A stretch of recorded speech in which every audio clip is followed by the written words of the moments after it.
संबंध।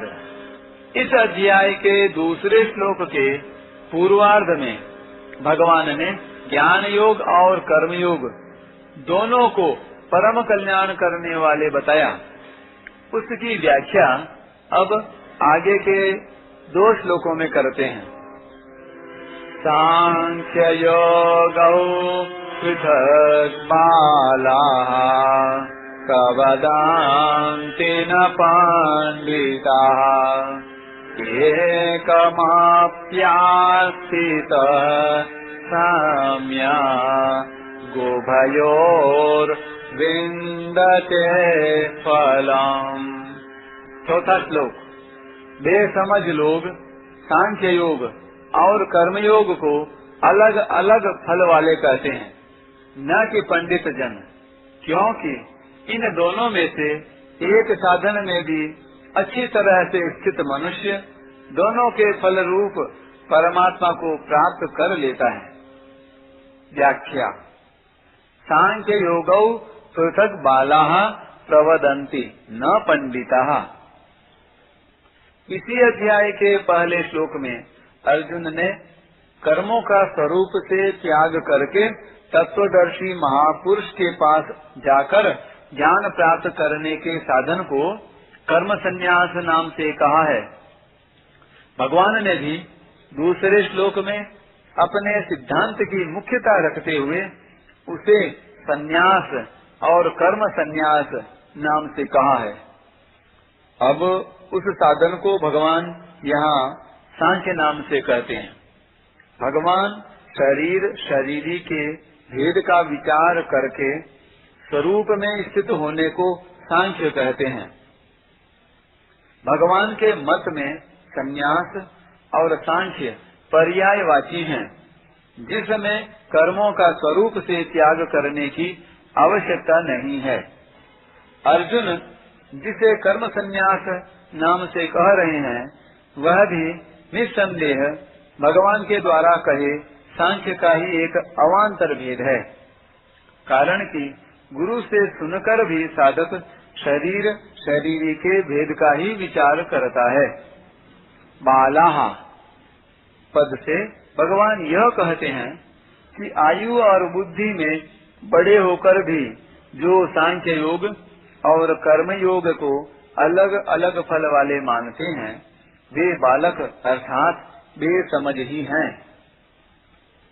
जिन महापुरुषों ने सांख्य योग और कर्मयोग के तत्व को ठीक ठीक समझा है, वे ही पंडित अर्थात बुद्धिमान हैं।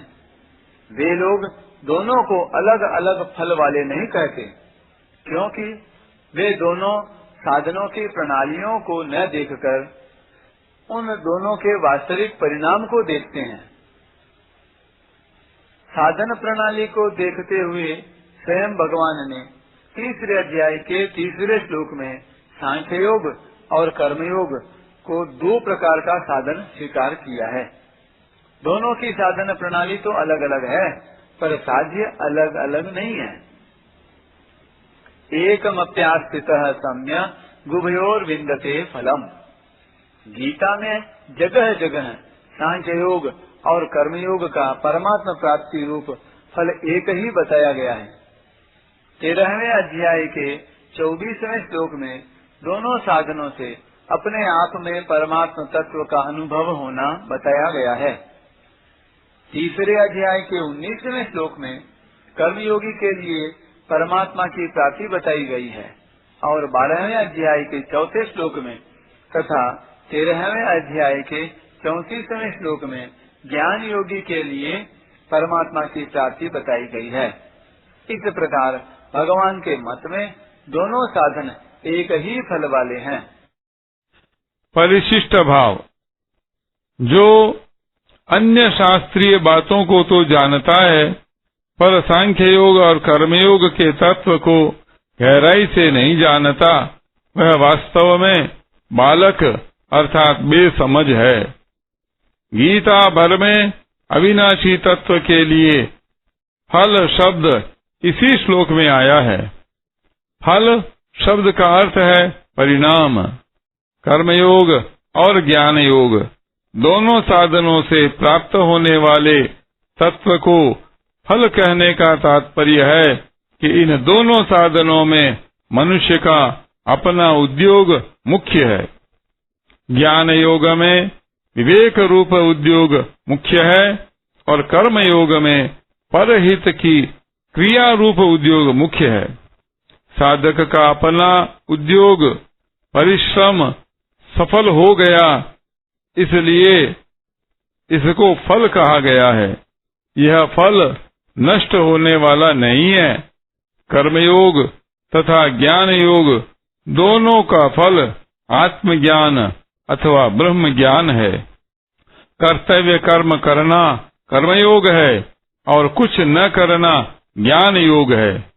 कुछ न करने से जिस तत्व की प्राप्ति होती है, उसी तत्व की प्राप्ति कर्तव्य कर्म करने से हो जाती है।